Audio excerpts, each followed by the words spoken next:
안녕하세요 시청자 구독자 여러분, 김도현입니다. 당장의 테슬라 주가가 3배 그 이상 올라갈 수 있다라고 한다면 이놈 더 헛소리하는 걸로 들어주실 건가요? 월가 기관들은 그렇게 예측하고 몰래 테슬라 주식을 사고 있어요. 개인 투자자만 모르고 놓치고 있는 진짜 중요한 정보 분석해볼게요.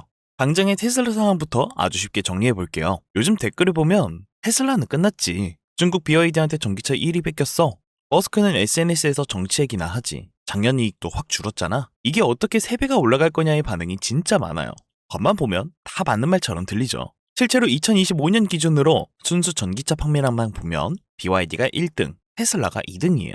중국에서는 현지 전기차 브랜드한테 시장을 많이 내줬고 2024년에는 가격 인하를 너무 공격적으로 하다 보니까 순이익이 반토막 나버렸어요. 그래서 언론이나 커뮤니티에선 이젠 테슬라 성장 끝났다, 옛날 주가 영광은 다시 안 온다, 이런 냉소적인 분위기가 강해요. 그런데 아이러니한 건 그렇게 욕을 먹고 있는데도 2025년 12월 기준 테슬라 시가총액은 대략 1.5조 달러, 자동차로 치면 토요타, 폭스바겐, BYD, 현대기아, GM, 포드 이런 애들 여럿이 합쳐도 테슬라 하나를 못 이기는 수준이에요. 그리고 PER은 전통 완성차들이 5에서 10배 구간에 있을 때 테슬라는 100배, 200배를 왔다 갔다 해요. 숫자만 보면 이건 미쳤다, 거품이다 소리 절로 나오죠? 월가 대형 기관들은 이걸 보고 도망가는 게 아니라 겉으로는 비싸다 그러면서 오히려 조정이 나올 때마다 꾸준히 담고 있어요. 이 사람들은 테슬라를 자동차 회사가 아니라 전기차, 에너지, AI, 로봇을 한 번에 묶어놓은 장기 성장 플랫폼 기업으로 보기 때문이에요.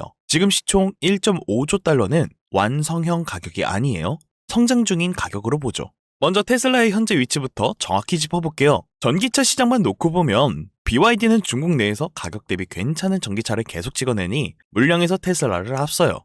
그래서 기사만 보면 전기차 시장 1위 BYD, 2위로 밀려난 테슬라, 이런 제목만 계속 보이니까 심리가 얼어붙어요. 근데 중요한 포인트, 지역별로 쪼개보면 그림이 완전 달라져요. 미국 EV 시장에서는 아직도 테슬라 점유율이 4에서 50%예요. 쉽게 말하면 미국에서 길에 돌아다니는 전기차 2대 중에 한 대는 테슬라예요.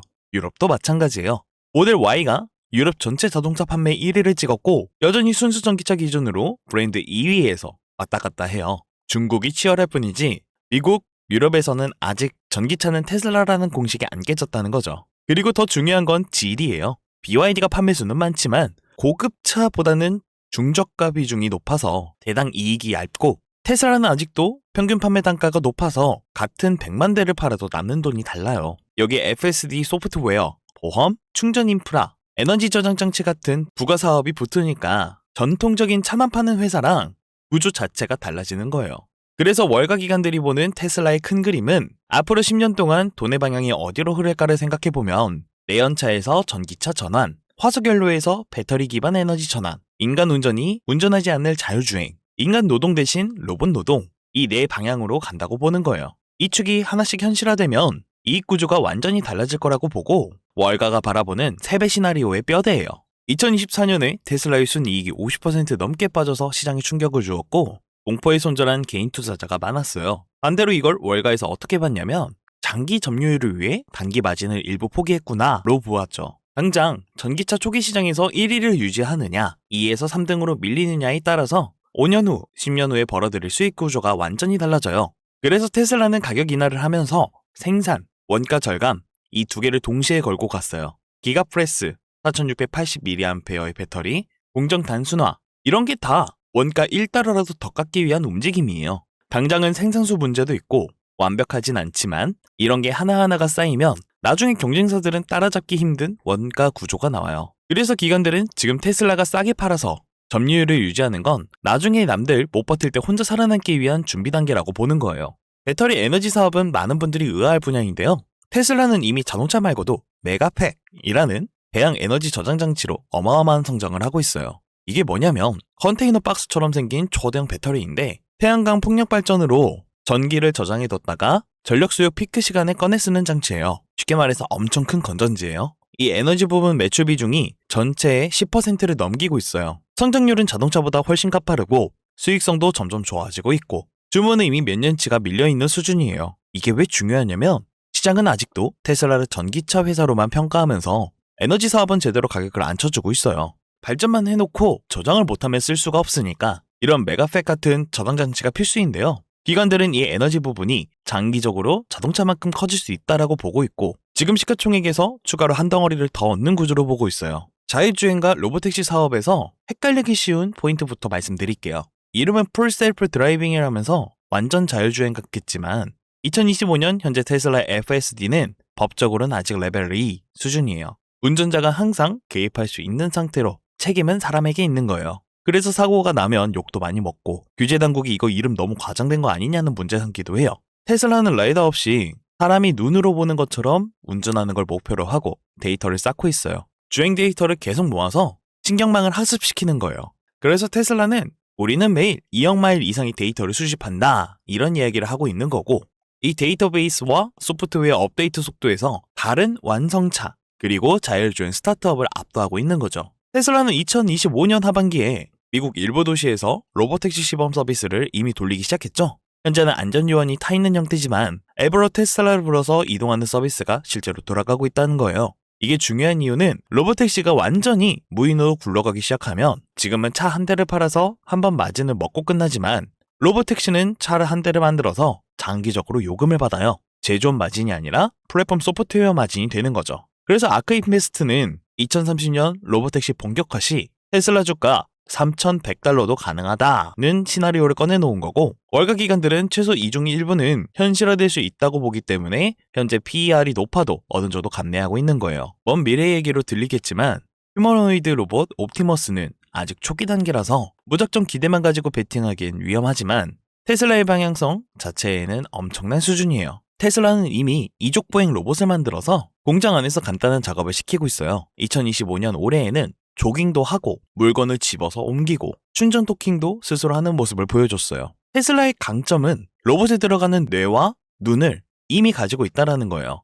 뇌는 FSD용 AI 칩과 소프트웨어, 눈은 차량에서 쓰던 카메라 기반 비전 시스템, 이걸 그대로 사람형 로봇에게 옮겨서 공장 일을 시키겠다는 거죠. 만약 이게 어느 정도만 성공해도 테슬라 공장부터 인간 대신 로봇이 일부 작업을 하기 시작할 거예요. 인건비 절감, 24시간 공장 가동이라는 두 가지 효과가 동시에 나오죠. 그리고 외부 기업한테 로봇 임대 서비스를 팔 수도 있어요. 기업의 이윤을 보더라도 아프지 않고 먹지도 않고 놀지도 않고 균일하게 인건비보다 더 효율적인 공장 시스템이 돌아가요. 장기적으로 옵티머스 시장이 자동차보다 더 클 수 있다고 과장 섞인 말을 하는 이유가 여기에 있어요.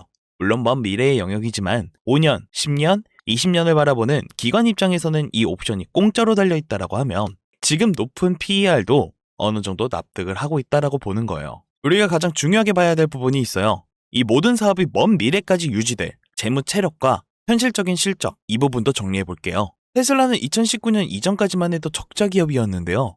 2020년 이후 완전히 다른 회사가 되었어요. 매출이 300억 달러, 500억 달러, 800억, 900억, 1000억 달러 근처까지 올라오면서 글로벌 자동차 탑5 매출 규모로 올라섰고 순이익도 한때 150억 달러까지 치솟았어요. 대차대조표를 보면 부채 비율이 20% 안팎의 순현금 포지션이에요. 빚보다 현금이 더 많은 회사예요. 금리 높은 시대에는 다른 회사들은 이자 부담으로 투자를 줄일 때 테슬라는 오히려 카펙스, R&D를 더 늘릴 수 있어요. 그리고 멕시코 공장, 인도 진출, 배터리 공장, 메가팩 공장, 이게 바로 세배 시나리오의 핵심 전제예요. 미래 먹거리에 돈을 쏟아부을 수 있는 현금 창출 능력이 이미 갖춰져 있어요. 테슬라의 세배 그림을 단순하게 정리해 볼게요. 지금 시총이 1.5조 달러면 세배 시 4.5조 달러. 이미 애플, 마이크로소프트 같은 회사들이 3조, 4조 달러를 찍고 있는 시대예요. 시총 3에서 4조 달러는 공상과학이 아니라 현실에 존재하는 숫자죠. 앞으로 5에서 10년 안에 테슬라가 할 수 있는 시나리오를 그려보면 2030년에 자동차만 연 800만 대에서 1000만 대를 팔고 매출이 2000에서 3000억 달러, 순이익이 300에서 500억 달러를 버는 회사가 되고 에너지 사업이 지금보다 3에서 5배 정도가 커져서 매출이 자동차의 절반까지 따라오고 로보택시에서 플랫폼 수익이 조금씩 나오기 시작한다면 시장은 이 회사를 단순 제조업 PER 10배로 안 봐요. 기관들이 머릿속으로 들고 있는 큰 그림은요. 총 순이익이 700에서 800억짜리 복합 기업이 된다면 3조 달러 이상도 가능한 구조예요. 물론 모든 게 다 성공하지 않아도 이건 최소이기 때문에 지금보다 훨씬 더 큰 회사가 될 수 있다는 논리예요. 테슬라 변동성에 관해 말씀드릴게요. 지금의 테슬라는 현실과 기대 사이의 갭이 엄청 큰 상태예요. BYD의 1위 자리 내줬고 24년 이익 반토막 났고 FSD는 아직 법적으로 완전 자율 아니고 로보택시는 일부 도시에서만 테스트 중이고 옵티머스는 거의 연구실 단계, 이게 지금의 상태죠. 그리고 시장의 관점에서는 전 세계 전기차 1위, 에너지 공룡, 로보택시 플랫폼, 휴머노이드 로봇 제국, 이렇죠. 그래서 FSD에 사고가 하나 나거나 실적에서 마진 1% 혹은 2% 빠지면 시장이 민감하게 반응하면서 변동성이 생겨요. 단기 차트만 보는 사람들한테는 테슬라는 도저히 못 들고 있겠다고 느껴지는 거고요. 당연히 이런 공포 구간에서 싸게 파는 쪽은 보통 개인 투자자들이고 그 물량을 받는 쪽이 장기 시나리오로 보고 있는 기관 투자자들이에요. 투자의 계획을 세울 때 이 차이점을 알고 자금을 활용하냐 아니면 나중 뉴스를 보고 따라 들어가는 사람들의 계좌는 확연하게 차이가 날 수밖에 없겠죠. 억만장자 투자자로 유명한 론 베이러는 지난 14년에서 16년의 기간에 테슬라를 4억 달러 투자해 큰 수익을 올렸습니다. 그도 단기적인 게 아닌 장기 시나리오를 보고 있으며 지난 9년간 저 역시 이 시장을 직접 경험하면서 그 과정에서 깨달은 건 정부와 밀접하게 얽힌 기업들의 행보를 혼자서 모든 변화를 추적하기가 정말 어려워요. 그 밖에 너무 많은 요소들이 실시간으로 변하고 있잖아요. 저는 보시는 유튜브 업로드뿐만 아닌 시장 브리핑, 손실 종목 상담, 기업 분석 자료 공유, 포트폴리오 변화도 병행하며 근래 사적인 시간을 줄이고 만든 지피란 책이 드디어 출판사에 등록됐는데요. 이 책에는 영상에서 차마 다 풀지 못한 깊은 내용을 담았습니다. 과거 사업가에서 기업가로 그가 행했던 계획과 목적, 그리고 지금의 테슬라의 방향과 초기 투자자로 알려진 론 베런의 관점, 그 외 대형 자산 운용사의 자산 포트폴리오의 행적까지. 이 책은 한마디로 그간의 데이터를 모두 레이어드한 저만의 데이터의 결정체입니다. 보시는 것처럼 판매하려던 서적이에요. 이걸 저희 채널을 사랑해주시고 응원해주시는 구독자분들을 위해서 짧게 고민 마치고 판단했어요. 지금 이 영상을 보고 계신 분들께만 책을 100% 무료로 선물하겠습니다. 그리고 제가 여러분들께 바라는 건 딱 하나입니다. 투자하는 금액의 액수를 떠나서 개인 투자자 자금을 현혹시키는 기관과 세력이 뿌려놓은 달콤한 꼬드김에 당하지 않고 이 거대한 금융시장 중심에 다 같이 웃으며 성공하는 거예요. 제 진심은 여러분 모두가 한 장면의 엑스트라가 아닌 이 거대한 변화의 흐름 속 한 편의 영화의 주인공이 되었으면 좋겠어요. 책을 받는 방법은 딱 10초만 활용하면 될 만큼 아주 간단해요. 지금 보시는 저희 채널 구독과 좋아요, 그리고 알람 설정을 꼭 눌러주세요. 그리고 영상 하단 더보기에 남겨드린 링크를 클릭하면 이렇게 저에게 책 신청을 주실 수 있으시고요.